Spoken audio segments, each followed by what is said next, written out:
I'm a recovery coach, and when I usually meet a new client for the first time, one of the first things I say to them is that when I was 5 years old, I didn't want to be a recovery coach, right? But here we are. That was not what you said in Yeah, kindergarten, right? When they're like, "What do you want to be when you grow up?" And I was like, "I want to work one-on-one with people with addiction." Was not the answer. It's that. The answer was, I wanted to be a culmination of the three women I admired most, which was Julia Child, Carol Burnett, and Sister Joseph Martin, my first grade teacher.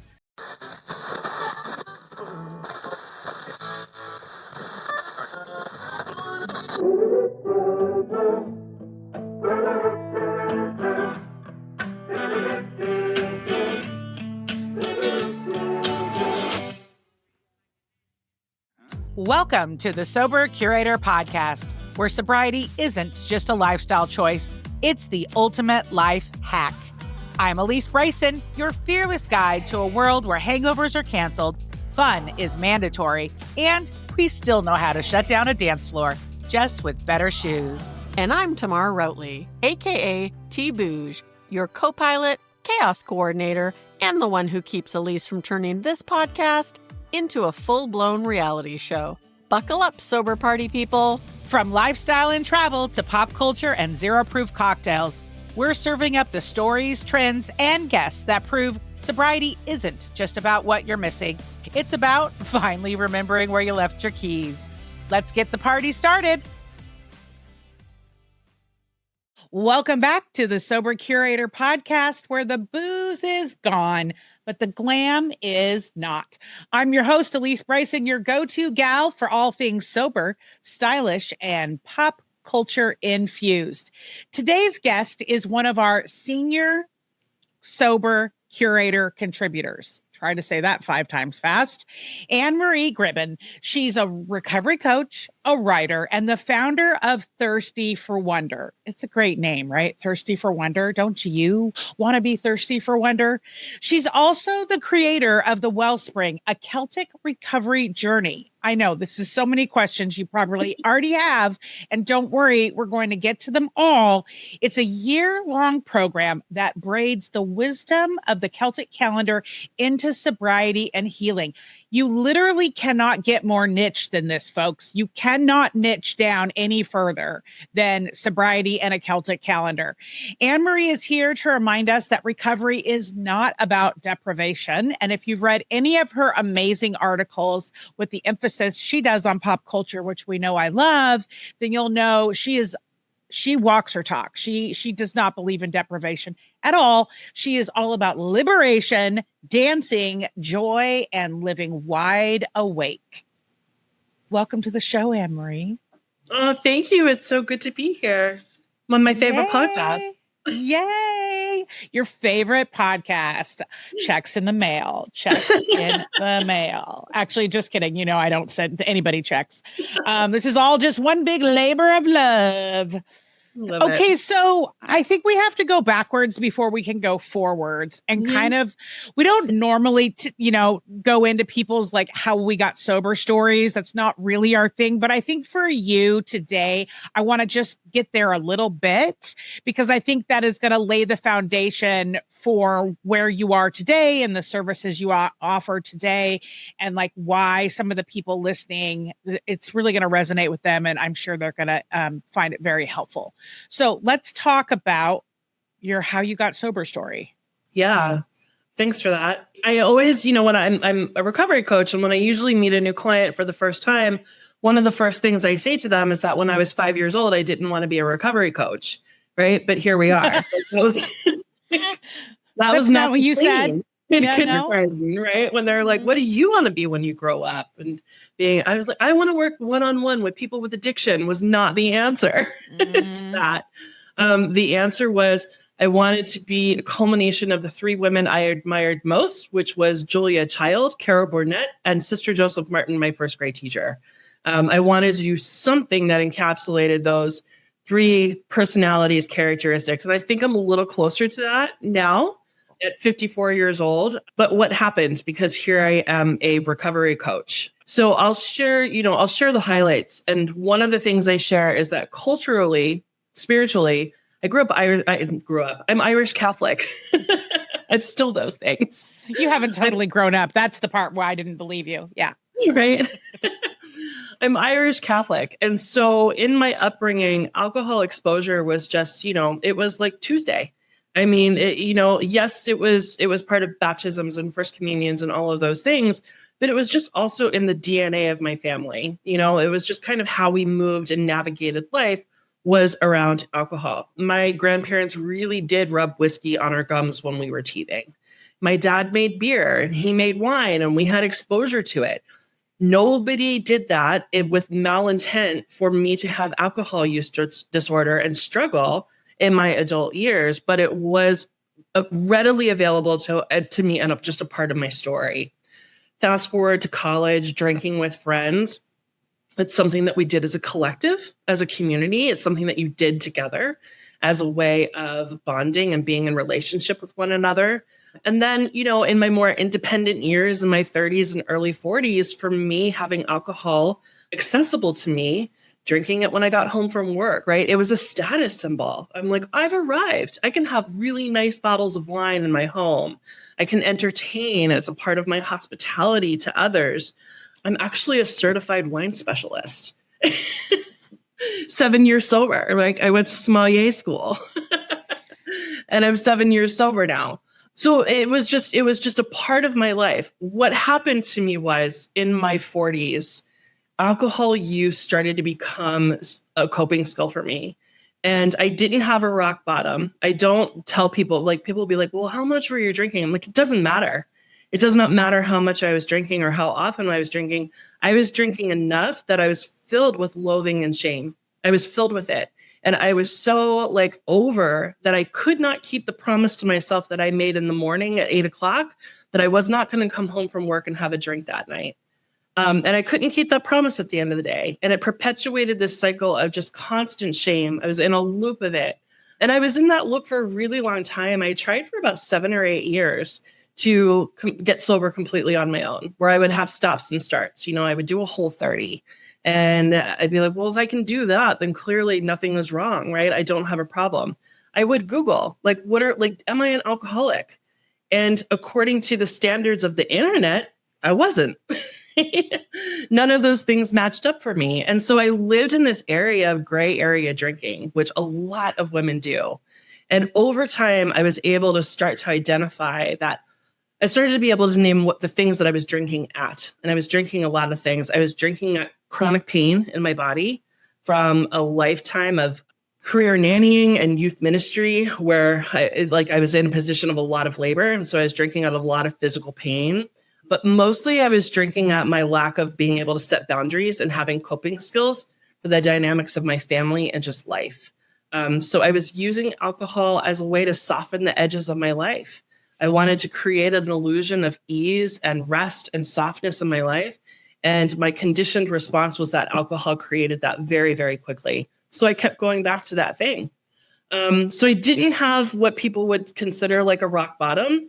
I was on an edge for about 7 or 8 years, really wanting to change my relationship with alcohol, not knowing how to do that.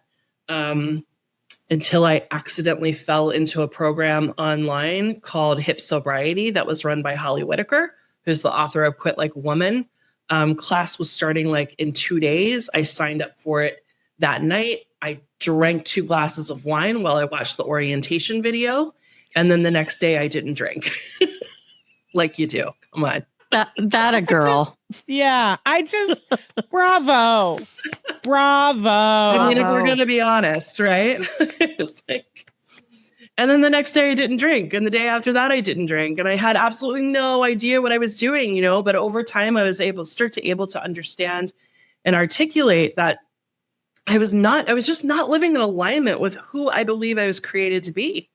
I just really wasn't. And I was really feeling that and rebelling against that and seeking so desperately to live in a way that allowed me to show up fully present for other people, that when I couldn't do that consistently, I was just choosing to numb over and over and over again.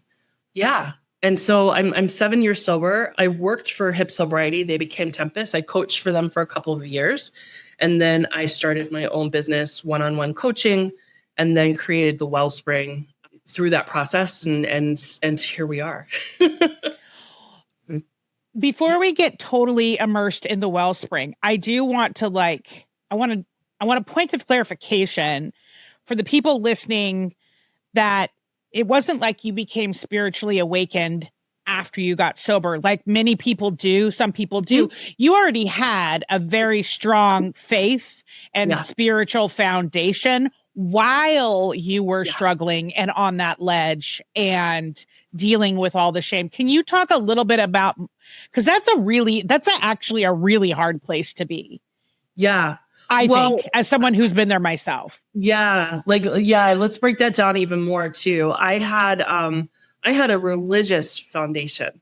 I don't know if I had a spiritual foundation. Fair. Right. There is but a difference. I had a religious foundation, and that I grew up Catholic. I went to Catholic schools. I was in church every Sunday. I discerned religious life. I was in the convent for a while. I was in a convent in my early 30s for about 6 or 7 months before I was discerned out of it by the sisters who sent me on my way. And I would do it again. People always ask me that. And I would definitely do it again. It was one of the best things I've ever done for myself besides getting sober. So I definitely had a religious foundation. What happened in my sobriety and recovery is that I was able to start disentangling institutionalized religion, things that were just kind of like we're handing you this is what you believe, all of these things.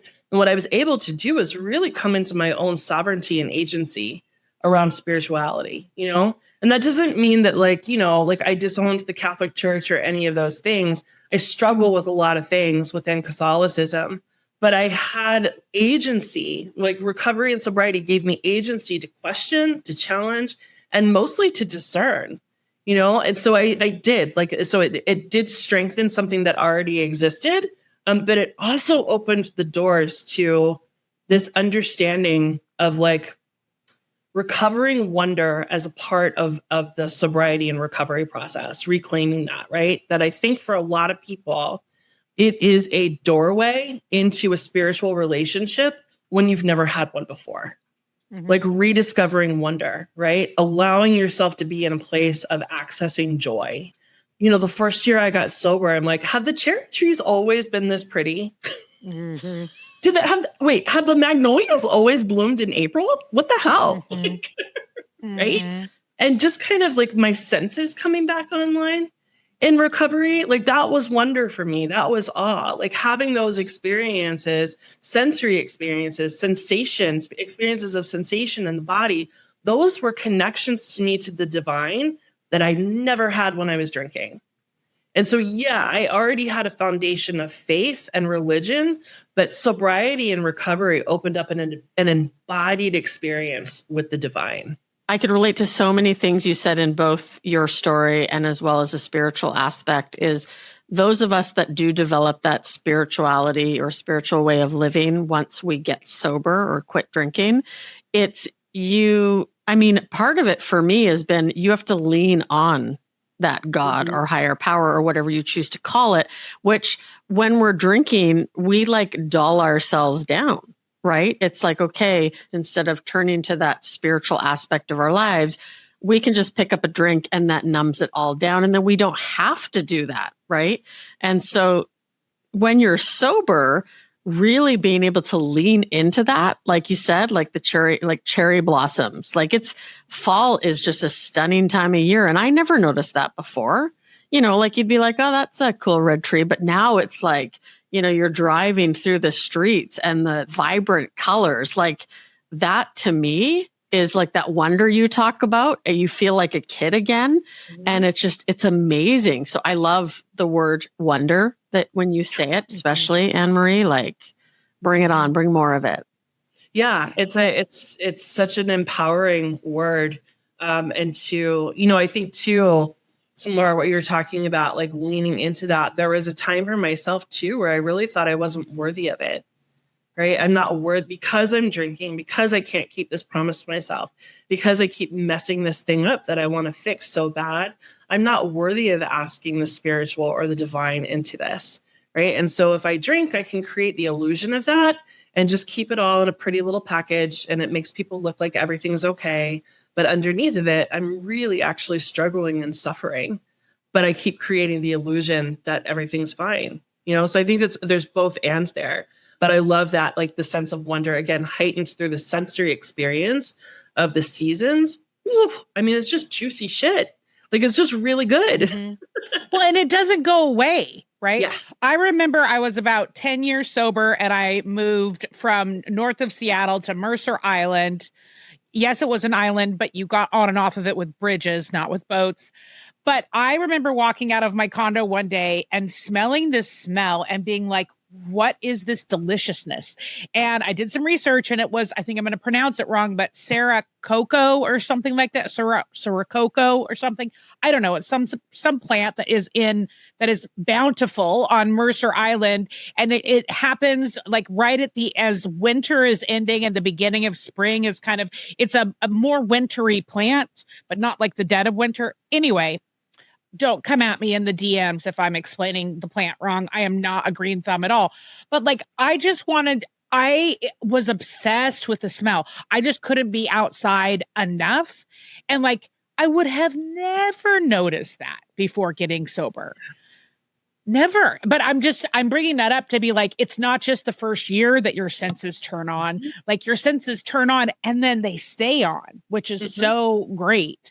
Okay. So here's my next question. I want you to, for the listeners that have no idea what the Celtic calendar is, can you give us a 411 on what that even means? Yeah, I can. I absolutely can. Yeah. So the Celtic calendar, in the modern world, we may know it as the wheel of the year. And so, one of the big differences between the Celtic calendar and the calendar that we use is that the Celtic calendar it's circular, right? It's a circle. And so it doesn't have a linear expiration date, right? So there's no January 26th. There's no January 1st, 2026 in the Celtic calendar. You just come around to the season of beginning again, right? So the Celtic calendar, the Celtic New Year actually starts on November 1st. And very, very specifically, it starts in a season of darkness because most things are conceived in the dark. Kind of like my sobriety, right? And babies. And babies. Uterus. Yeah. Right? Well, yeah, right. Let's name it. Yeah. Like, I mean, choosing to get sober for most of us doesn't come from like a really happy, joyful place. It comes from a place of shame or pain. Right. And there's a darkness about it, and so choosing a beginning, being born in the dark, there's so much power to that.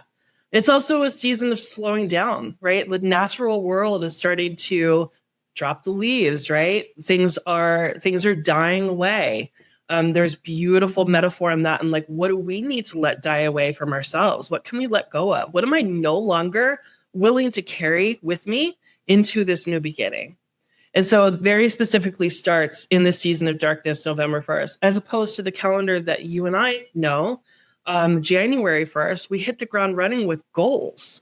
We're doing 30-day challenges, right? And I'm not opposed to the dry January or any of those things. I love me a challenge. But when we fixate on we're hitting Q1 with productivity and goals and all of these things, when the natural world is in a season of dormancy, like, what are we doing? What are we doing to ourselves? Like, how are we we're just pushing against all the time instead of embracing the energy that the natural world is offering us. So the Celtic calendar starts in November 1st. The season is called Samhain or Samhain. And it's the season of Halloween, the season of the dead, the season of remembering your ancestors. And then we follow that through. So there's quarter and cross quarter holidays in the Celtic calendar. Nobody needs to know this. This isn't critical, right? But there's the quarter and cross quarter holidays, the solstices and the equinoxes, and then these hinge points in between, which are festival seasons in the Celtic calendar. So you have Samhain, and then you have Imbolc, which is February. It's not quite the dead of winter. It's not quite spring. What happens in that season, right? Buds are starting to grow. Little sprouts of new life are coming up. What's happening in our own recovery journey? And that's for the person who's just getting sober or the person who's been sober for 25 years, right? Because we're constantly evolving our recovery. So what's happening in my recovery now? What did I let go of in the fall that has become compost and is nurturing new life and new growth in me. So we look at that hinge season, moving into the season of, again, we have the spring equinox, and then the season of Bieltana, which is the Irish word for May. What are we noticing from a somatic and sensory experience when things are blooming? We just talked about that. Like, it's one of my favorite seasons, and it used to not be. I'm like, oh my God, crap, allergies, and it's going to be hot. Like, my two least favorite things. But now I'm really starting to shift my perspective because I see it as it is a time when my senses start to come alive, that I'm smelling things and seeing things and seeing colors that are so beautiful and all of those kinds of things. But also it's such a reminder to me that my body is the keeper and protector of my sobriety, right? I can live in my mind. I can do sobriety in my mind and it's still going to count. I'm still going to be sober.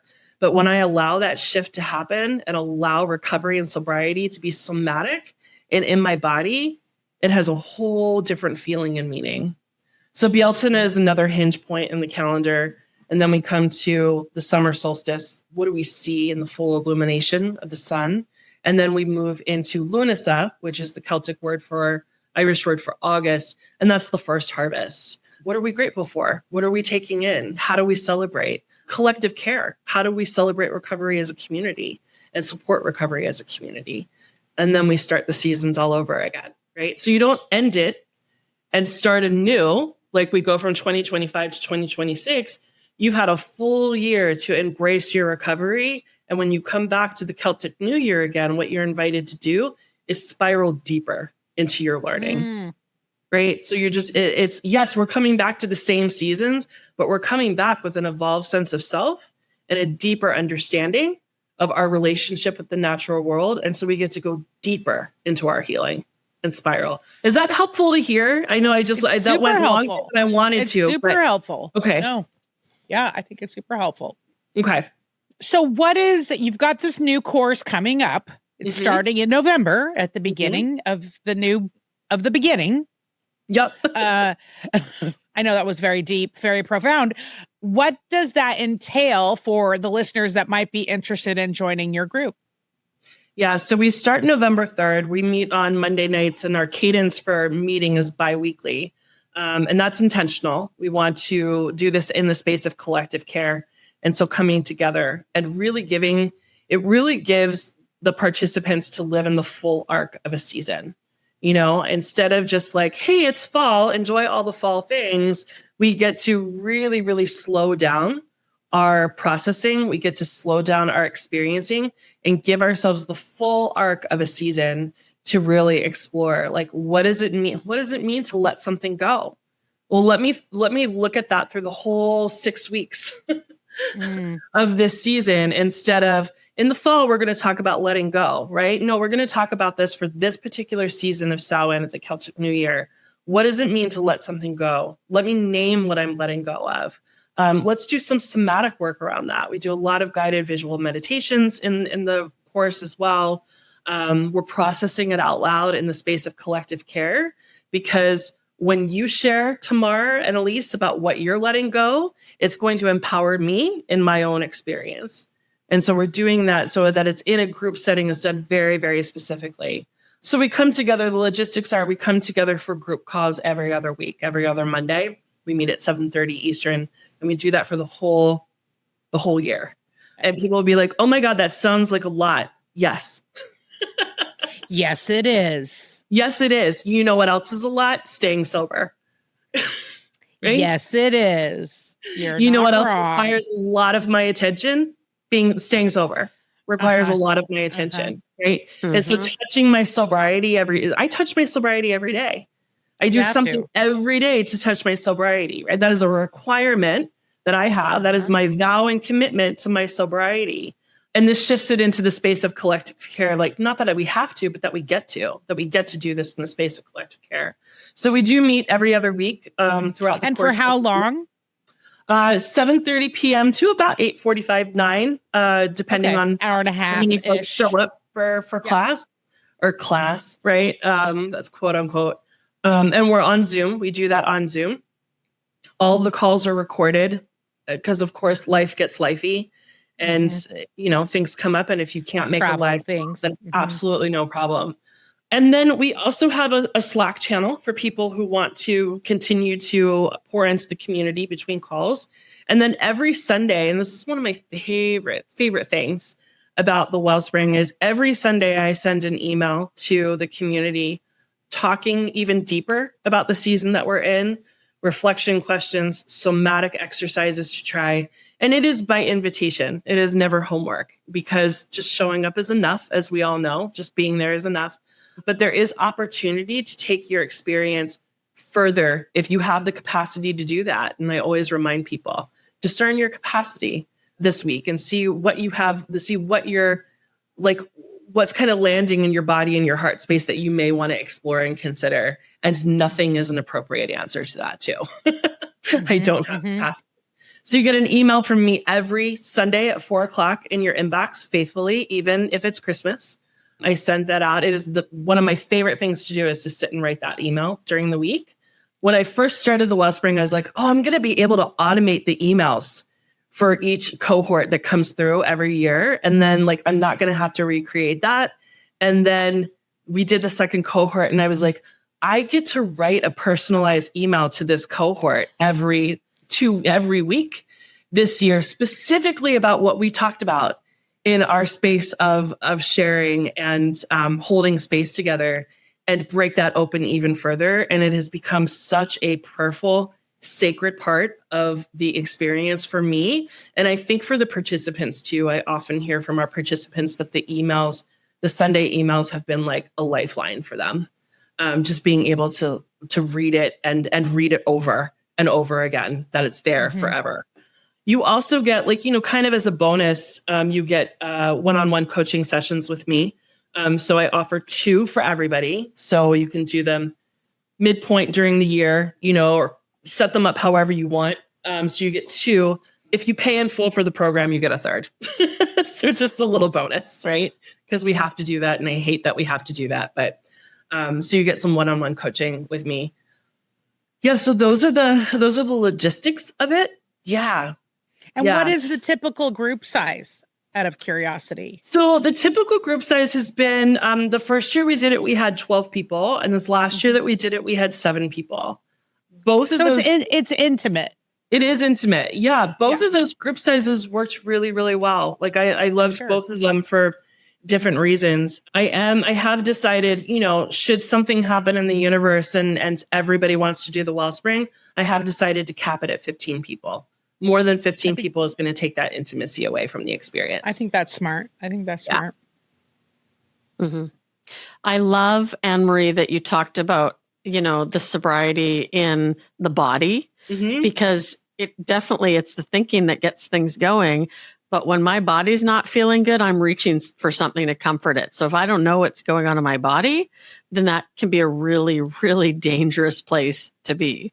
Yeah. So I love that you put more focus in the body. And I love that you're getting a group of people together on a regular basis, because we're not meant to do this thing alone. And a lot of people just think, I'm going to put down the drink and I'm just going to, not state that I'm an alcoholic or state, I don't care what you call yourself.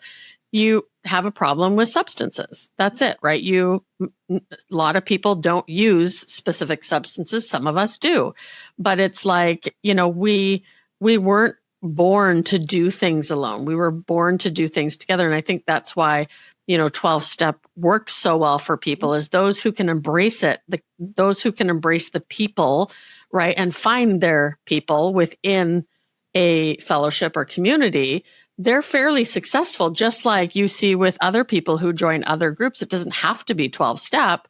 Those people tend to be more successful because they're doing it with other people. And it's just that, we started before we were recording, we were talking about the stuff that we're going through today as, women who are middle-aged and thriving, I just want to say, because this is the best time of my life, but we can go deep right away. And it's such a great feeling, especially for me when we can connect with those kind of people. So I love what you're doing. And I love that it's the whole year. And when I heard the calendar, the Celtic calendar, I was like, that actually makes a lot of sense. Yeah. In January, why are we doing that? Because it's day 1 of the year. Yeah. Right? Because it's day one of the year. Yeah, it makes it, the more I started delving into the Celtic calendar and just Celtic spirituality in my own recovery a couple of years before the Wellspring was kind of gifted to me. Was, we talk about like, oh, you created the Wellspring. Yeah, I did. I co-created it with my ancestors, if we want to get like really like witchy and mystical about it, right? Because that's what happened. And the question, what was happening in my own recovery was, I was doing work in therapy and with a somatic coach where I was really looking at generational trauma. I was looking at the lineage of my family, which, happens to be Irish on both sides. I also want to say nobody has to have Celtic heritage to do this program. You don't have to know anything about Ireland or the Celtic calendar. You really, really don't. It's a gift to the, all cultures come back to the land. That's what I want to say. Yeah, fair. All cultures come back to the natural world. That's what I want to say there. Yeah, so I was doing work in my own recovery, looking at, generational trauma, very specifically around the famine in Ireland and how that shaped my family story and what got passed down as a result of that and what got passed down through the colonization of Ireland, which is where alcohol was very strategically introduced to a population of people that had for generations and generations only used alcohol in festival settings. Right. So like Ireland has this like stereotype of like everybody's a drunk. Everybody's been drunk since the beginning of time. Absolutely not true. It was very deliberately used as a weapon of the colonizer to numb the people so they could not resist. And so really starting to look at how that played out into my family's story.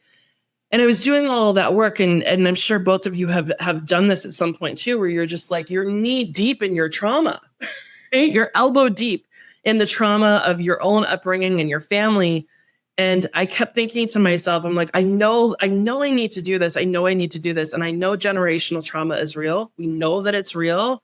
And something in me just kind of flipped the script. And this is not groundbreaking, but it felt groundbreaking to me in the moment. I know that generational trauma is real. And that must mean that generational healing is real too. Like that must mean that generational remembering is real. So what came before all of this? What were the original sources of medicine?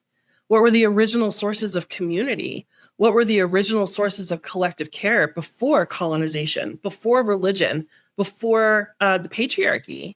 And when I started to do that work, what it led me back to was the Celtic calendar and the way that the ancient Celts lived.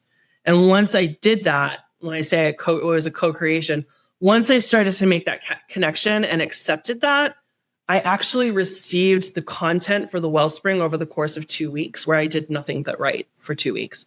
I created a year's worth of content in a 2-week period. It was almost like my ancestors were like, thank God, like we've been waiting so long. And now we're going to give you this. Go forth.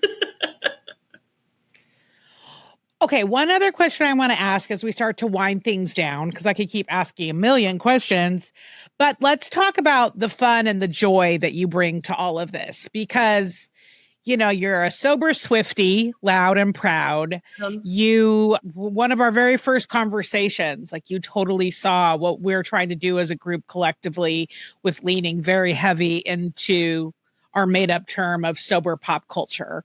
So I know you love Drew Barrymore like I do. Like, can you give our listeners just a little bit of a glimpse behind your Real Housewife watching curtain? Yeah. I mean, again, my view of recovery and sobriety is liberation. It allows me to show up fully present for my life. And that also gives me agency to love everything that I love. And not be ashamed of it or hide it. And I love mindless TV. I love not having to think about my TV. And so I love reality TV. I love the Housewives, Salt Lake City. Oh my God, forever and ever and ever. I will be a Salt Lake City girl. I absolutely adore Taylor Swift. She's been a huge part of my recovery story. Reputation came out right before I got sober. And so I needed badass anthems daily for me to tap into, especially in early recovery, to be like, this is what I'm doing today. I am not drinking today. And so her songs were so empowering. And then as I started to really do that work of generational understanding, that was when Lover came out, and it was such a softening and hopeful. So her music has accompanied my sober journey the whole way. But yeah, this idea of like, like not waiting for joy and not talking myself out of being worthy of joy is a huge part of my recovery process. And for me, like walking through the Celtic calendar, I get to experience that seasonally. I don't love winter. That doesn't mean because I've embraced the Celtic calendar that I'm like, oh my gosh, like sub-zero temperatures. Yay. Like, bring it on. There's so many lessons for me to learn in the cold. Like, that's not what it's about at all. Not at all. But I really embrace the joy and the radical choice to slow down. Mm-hmm. I really, really embrace that. Like I embrace the joy that comes from living a countercultural lifestyle. Sobriety is countercultural by itself. Adding the Celtic calendar to that, living in alignment with the seasons and the natural world is even more countercultural. And there's like a badassery to that, I find, to look at how the world moves and grinds and produces and all of those things. Our worthiness is equated to our productivity, and to give double middle fingers to that on the daily is really, really a joyful practice for me. I do not need to live in alignment with the rest of the world. I do not need to do it. In fact, I've really fought hard in my recovery to create a space for myself where I will not do that anymore. And it brings me happy. It brings me happiness. It brings me joy. Embodied. Well, one of the things that you're known for saying is that, and hopefully I'll quote this correctly, recovery moves at the rate of trust, not at the rate of willpower. Yeah, that is, I want to give full credit to Adrienne Maree Brown, who that quote is from her. The quote is, "We heal at the rate of trust." I'm pretty sure, 99% sure that's the Adrienne Maree Brown quote is, "We heal at the rate of trust." And that has rocked my world ever since I heard it. It's rocked my world in my own disentanglement of my religious trauma and things like that. I'm like, oh gosh, I should be comfortable going back to church and doing all these things. But yeah, we heal at the rate of trust. And so if they're not matching that, then I'm going to be uncomfortable going back to church. You know what I mean? Mm-hmm. So also like giving ourselves that permission to slow way down in our healing and our recovery process, that we are constantly conditioned for a before and after in our society. And the reality is that we move and live in the messy middle all the time because we're constantly becoming and evolving. And so giving ourselves that permission to move at the rate that we need to move at. And for most of us, that's really slow. We need to really, really slow it down. Yeah. So I that quote has become foundational for me. It's a part of like my daily affirmations and reminders. Really, really powerful. All of Adrienne Maree Brown's writings and poetry are incredibly, incredibly powerful and have been, just really challenging in all the best ways for me, like really life-changing. Yeah. Thanks for bringing that one up. You know it. T-Bouge, what have I not asked yet? What questions do you have? I don't know if you saw Anne Marie earlier when you talked about your relatives rubbing whiskey on your gums as a baby. Her Tamar's jaw was totally fell. Well, you know what? I was born in the Netherlands, and I remember my grandfather saying to me when I was, I think, 12 or 14, "You're going to learn how to drink like a Versteeg because that's what you do in this family."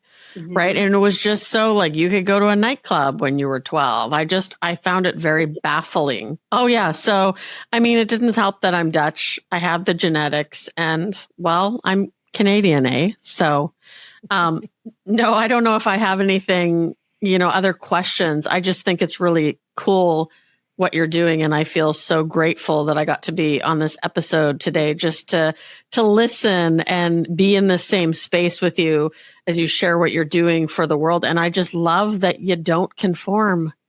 I think that is part of the problem is I don't know about you two, but I wanted so badly to fit in. And when I drank, I felt like I could be the person who others wanted me to be, right? I was never really being true to myself though. And so when I got sober, I was like, I'm actually going to give myself the opportunity to actually just be me. And if people don't like it, I mean, sometimes, I still get a little bit of hurt because I'll have, I love people, but I'm attracting the right people today. I'm attracting the people that I want to have in my circle. And so I see you doing the same thing. And I love every time we get to connect on this show because you're such a big part of it. I mean, you did. And I'm going to tell our listeners, Anne Marie helped the balls happen. She wanted a pair and she got us going. Like she's a big part of this community, not only for that, but obviously what she's doing here. So I really, hope people check out more of what you do. Going to a nightclub at 12 is hardcore. I didn't go to nightclubs, but I did have access to the Knights of Columbus, which is a very Catholic thing. Just like your dad and all your dad's friends hang out and like drink at the bar and all that kind of stuff. And like, I have vivid memories of just like sitting behind the bar on the floor with my cousins and our dads and uncles dropping maraschino cherries into our mouths. Wow. Wild memories, right? Like really core memories. I think, one thing as we're wrapping up, like something I want to share with listeners is,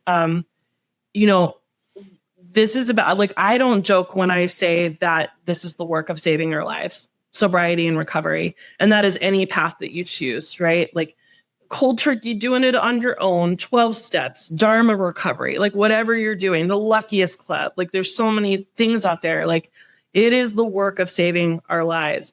And so I want to invite people, like, if you're intrigued by what I'm talking about, by this way of doing it, right? Because it's not the right way. It's not the only way, but it's this way to do it. If you're intrigued about exploring this, of what it might be like to live in alignment with the seasons of the year and to explore the mystery and wonder of ancient Celtic wisdom, if you have an inkling about that, I want to encourage you to follow through on that. And so I'm sure with all of, however you all, do this, the podcast and everything, send it out, you'll have access to my Instagram and to my email and to scheduling a virtual coffee with me. Come hang out with me. What I guarantee people is two things. One is that I trust your discernment. I'm never going to force anybody into signing up for my program and manipulate a conversation to make it sound like this is the best thing that you're ever going to do and the only thing that you should ever do. I'm never going to do that for people. The second thing I'm going to guarantee is brave and safe space for you to discern what is best for you. And as a coach in that setting, I have a skill set to help you ask yourself the questions that are going to make that decision, because I want you to save your life. And if it's not through this, I want to help you find what it is. I want to help you find the next thing that allows you to touch your recovery in such a way that you are living. This is like, we've said this in another podcast before, but in a way that you're not just living a life that you're not escaping from, which is a great tagline and one that we need, but you're living a life that you're proud to die of. Because that is what this is about. That's how that's what we're doing when we're showing up for this. So if you're curious about it, even a little bit, like, are we going to talk about fairies like in the Celtic calendar? Right. I actually had somebody talking, like, she's like, I really want to do this, but like, I don't know if I believe in fairies. I'm like, we don't talk about fairies. I promise you, I will never ask you to like go forest bathe and sleep in moss. You can do that if you want to, but I'm never going to ask you to do that. Right. We're going to talk about the ancient wisdom of the Celtic culture and the Celtic calendar and how it is so relevant to what we're doing in recovery. I love that. And we're going to include all your information in the show notes. Plus, people can find you on Substack and, of course, on your column on the Sober Curator in the Spiritual Gangster section, which is called Thirsty for Wonder. Well, that is all the time we have. If you have any questions, feel free to reach out. We would love to answer them for you.